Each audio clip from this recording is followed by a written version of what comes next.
the forgotten Kevin Costner movie that Quentin Tarantino is in awe of, one of the best directorial debuts in the history of cinema. It's no secret that Quentin Tarantino is a cinephile through and through. His first job was in a video store, after all.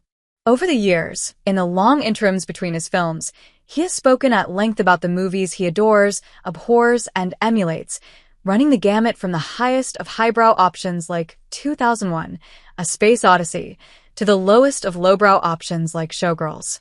His love of cinema permeates his work.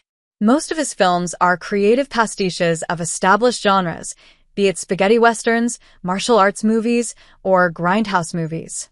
He always makes sure to put his own stylish spin on things, but his reverence for cinema history is a key part of his formula as a director. As you might have deduced from his reverence for Showgirls, Tarantino's taste in movies is not always predictable. He has a strange and enduring dislike of François Truffaut, one of the great pioneers of the French New Wave, and has been pretty cutting about the Robert Altman movies he doesn't enjoy. He famously said that Brewster McCloud was the cinematic equivalent of a bird shitting on your head. He also somehow adores the almost universally despised Woody Allen film, Anything Else. In other words, he is willing to go out on a limb with his cinematic sentiments, and one of the ways this manifests itself is in his championing of relatively obscure films. In 1994, around the release of Pulp Fiction, the director spoke to Vanity Fair and revealed that one of his favorite movies of all time is a Kevin Costner movie that was all but forgotten then, and is even more so 3 decades later. Fandango is one of the best directorial debuts in the history of cinema, he declared. I saw Fandango 5 times at the movie theater, and it only played for a fucking week, all right? 5 times I saw it.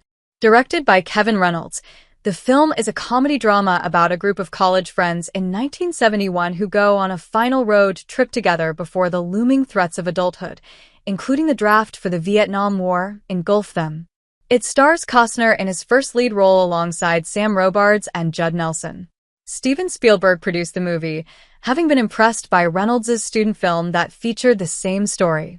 With an unknown director and unknown cast, however, Warner Brothers dragged its feet about releasing it and ultimately gave it such a limited run that it earned less than $100,000 at the box office. Like Spielberg, Tarantino was impressed with Reynolds and even predicted that he was going to be the Stanley Kubrick of his decade.